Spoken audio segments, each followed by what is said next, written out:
గిరిజనులకు సంబంధించి ప్లస్ ఎంఆర్ఓలు ఎండిఓలతో ఆ రోజు మనకు వచ్చిన ఫిర్యాదులు ఎన్ని పరిష్కారం చేశాం గిరిజనుల విషయం అని చెప్పి సమీక్ష చేశాం. సరే, ఇప్పుడు పొలుకూరు మండలం పెట్టాం, కొరమూరు మండలాలు కూడా తొందరలో. నేనేమంటానంటే దురదృష్టం మీకు ఇక్కడ ఉండే స్టాఫ్ అందరికీ ఇట్రండి కొంచెం ఆయనకుండే ముత్తుకూరు మండలం పైనాపురం చిన్న సంఘం దత్తత తీసుకున్న గిరిజనులు. ఆశ్చర్యం ఏంటంటే ఆ రెండు సంఘాలు కలిసి దేవరదిప్ప గిరిజన కాలనీ చిన్న సంఘం రెండు అదే పంచాయతీ, చిన్న పంచాయతీ. ఏమ్మా ఆర్టీఓ గారు, అట్లే 30 రేషన్ కార్డు లేవు, బర్త్ సర్టిఫికేట్స్ లేవు, పొజిషన్ సర్టిఫికేట్స్ వాడుండే ఇళ్ల స్థలాలకి పొజిషన్ సర్టిఫికేట్స్ లేవు, క్యాస్ట్ సర్టిఫికేట్ లేవు, రేషన్ కార్డ్స్ లేవు. రేషన్ కార్డ్స్ 30 మందికి, అర్హత ఉండి వయసు వచ్చి 18 మందికి పెన్షన్స్ లేవు. దాంట్లో కానీ 100 ఏళ్ళ మంది తీసుకొస్తామన్నా తీసుకురండి అన్న. ఆ వయసు 100 ఏళ్ళు, భర్త లేడు, పిల్లలు లేరు, ఒంటరిగా ఉంది, పింఛన్ లేదు. ఆమె తీసుకున్న ఫోటోలు కూడా పెట్టాను నేను, గ్రూప్స్లో పెట్టుంటారు. 11 మంది సచివాలయం సిబ్బంది 1వ తేదీ జీతం తీసుకుంటున్నారు. పంచాయతీ సెక్రటరీ గారు జీతం తీసుకుంటున్నాడు, ఆయన ఇంకో క్లర్క్ తీసుకుంటున్నాడు, ఎండిఓ ఆఫీస్, ఎంఆర్ఓ ఆఫీస్. దేనికి? ఇంతకంటే ఇంకా ఘోరం ఇంకోటి ఉంది. ఏముంది? 18 మందికి తలా 4,000 రూపాయలు పింఛన్ రాకుండా, రేషన్ కార్డు 30 మందికి లేకుండా, రేషన్ తెచ్చుకునే దానికి లేకుండా, ఇళ్ల స్థలాలకి గుడిసెలు వేసుకొని ఏం చేస్తున్నాం మనం అని. నేను లాస్ట్ టైం పోయేసి వచ్చిన తర్వాత ఆధార్ కార్డులు ఇచ్చారు. ఇప్పుడు రేషన్ కార్డులు ఇష్యూ చేస్తున్నాం సార్, గవర్నమెంట్ రిలీజ్ చేయగానే అని చెప్పి చెప్తున్నారు. అది పరిస్థితి. ఆ పింఛన్లు కూడా అన్నీ క్లియర్ చేస్తాము, ఇప్పుడు అది అప్లోడ్ చేసేసి చేస్తాం సార్, అది పోర్టల్ ఓపెన్ అయితే అని చెప్తున్నారు. అంటే నేను ఒక మాట అడిగేది ఏంటంటే, మాండలిక వ్యవస్థ ఎన్టీ రామారావు గారు తెచ్చారు. ఎందుకంటే సమితులు అంటే చిన్నగా వేయండి. కొంతమందికి వర్క్ లోడ్ ఉంటుంది, కొంతమందికి వర్క్ లోడ్ లేదు. షేర్ చేసుకోవాల్సిన అవసరం ఉంది. ఇది ఇప్పుడు మేము, మా మేనమామ రెవెన్యూ మినిస్టరు నల్లరెడ్డి శ్రీనివాసరెడ్డి, మాకు కేఈ కృష్ణమూర్తి గారు revenue minister, Devendra Goud revenue minister, వాళ్ళందరితో కలిసి పనిచేసినాడు. నేను 3 సార్లు మంత్రిగా ఉన్నా, ఉమ్మడి రాష్ట్రంలో మంత్రిగా ఉన్నా, ఆదిలాబాద్కి ఇన్ఛార్జ్ మినిస్టర్గా ఉన్నా, శ్రీకాకుళంకి ఇన్ఛార్జ్ మినిస్టర్గా ఉన్నా, రంగారెడ్డికి ఇన్ఛార్జ్ మినిస్టర్గా ఉన్నా, కడపకి ఇన్ఛార్జ్ మినిస్టర్గా ఉన్నా. నేను ఎప్పుడు చూడలే ఇటువంటి దారుణాలు ఎప్పుడు చూడలే.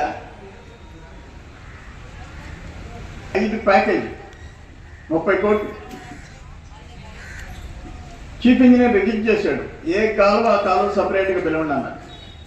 9 లక్షలు, 8 లక్షలు, 10 లక్షలు, 10 లక్షలు అని చెప్పి 30 పనులు కలిసి 3 కోట్లు, 25 పనులు కలిసి 2.5 కోట్లు, అట్లా ఒక పని 11 కోట్లు. ఏ ఊరి పనులు ఎవరికో తెలియదు, ఏ ఊర్లో ఏ పని ఇచ్చిందో తెలియదు. మనం కాలువల పొడికి తీత, ఓఎండ్ఎం, ఆపరేషన్ మెయింటెనెన్స్, డీసిల్టింగ్ వర్క్స్, ఎన్ని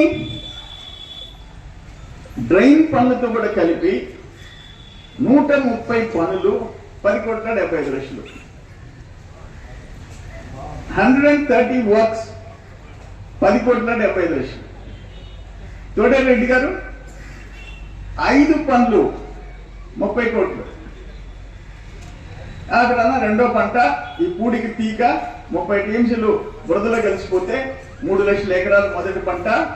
బీడు 3 లక్షల ఎకరాలు ఉత్తర కాలువ, దక్షిణ కాలువ, కావలి కాలువ, తెలుగు కింద గూడూరు డివిజన్ ఒక పంట పండించుకోలేక ఒక 2 ఎకరాల రైతు ఆ 2 ఎకరాల్లో 2,25,50,000 వస్తే ఆ భార్య బిడ్డలు కలలు కంటుంటారు బీడు.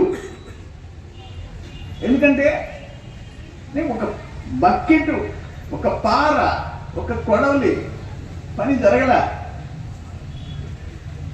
అయితే ఒకటేంటంటే తెలంగాణలో ఎవరు ఎన్ని మంచి పనులు ప్రభుత్వం చేసినా ఒక చిన్న తప్పు జరిగితే తిరగబడతారు, రోడ్డు మీదకి వస్తారు. మనకు అలవాటు లేదు. మనకి గొంతెత్తి ఏం చేసేవాయా, కాలం పని చేయకుండా డబ్బులెట్ట బిల్లు చేశారని అడిగే దమ్ము మనకి లేదు. దురదృష్టం. నేను నోరు పారేసుకోవాల్సిందే. ఒక్క రైతు రోడ్డు మీదకి రాడు. మన హక్కు, మన కోసం గవర్నమెంట్ మనం కట్టే పన్నులతో టెండర్స్ పిలిస్తే నెల తీసేవాడు ఒకడు ఉండడు. అక్కడ మనం వెనకబడుతున్నాం. ఇబ్బందిలో కొంతమందికి వర్క్ లోడ్ ఉంటుంది, కొంతమందికి వర్క్ లోడ్ లేదు. షేర్ చేసుకోవాల్సిన అవసరం ఉంది. ఇప్పుడు మేము మా వాళ్ళందరితో కలిసి పనిచేసినాను. నేను 3 సార్లు మంత్రిగా ఉన్నా, ఉమ్మడి రాష్ట్రంలో మంత్రిగా ఉన్నా, ఆదిలాబాద్కి ఇన్ఛార్జ్ మినిస్టర్గా ఉన్నా, శ్రీకాకుళంకి ఇన్ఛార్జ్ మినిస్టర్గా ఉన్నా, రంగారెడ్డికి ఇన్ఛార్జ్ మినిస్టర్గా ఉన్నా, కడపకే ఇన్ఛార్జ్ మినిస్టర్గా ఉన్నా. నేను ఎప్పుడు చూడలే ఇటువంటి దారుణాలు ఎప్పుడు చూడలే.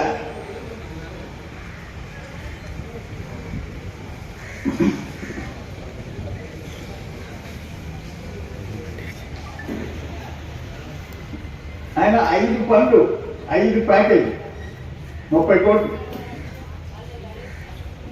చీఫ్ ఇంజనీర్ రిలీజ్ చేశాడు. ఏ కాలువ ఆ కాలువ సపరేట్గా పిలవండి అన్నాడు. 9 లక్షలు, 8 లక్షలు, 10 లక్షలు, 10 లక్షలు అని చెప్పి 30 పనులు కలిసి 3 కోట్లు, 25 పనులు కలిసి 2.5 కోట్లు, అట్లా ఒక పని 11 కోట్లు. ఏ ఊరి పనులు ఎవరికో తెలియదు, ఏ ఊరిలో ఏ పని వచ్చిందో తెలియదు. మనం కాలువల పొడికి తీత పోయింటే ఆపరేషన్ 5 పనులు 30 కోట్లు.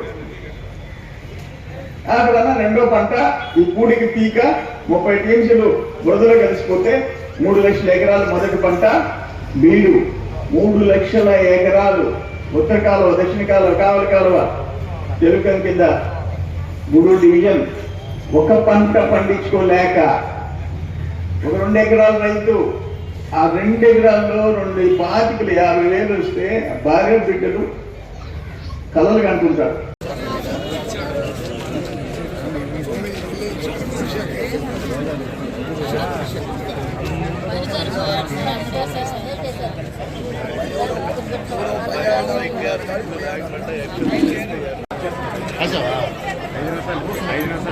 ఆడిచ్చేయమ్మా అప్లై చేస్తాను. మంచి రీతిలో మంచి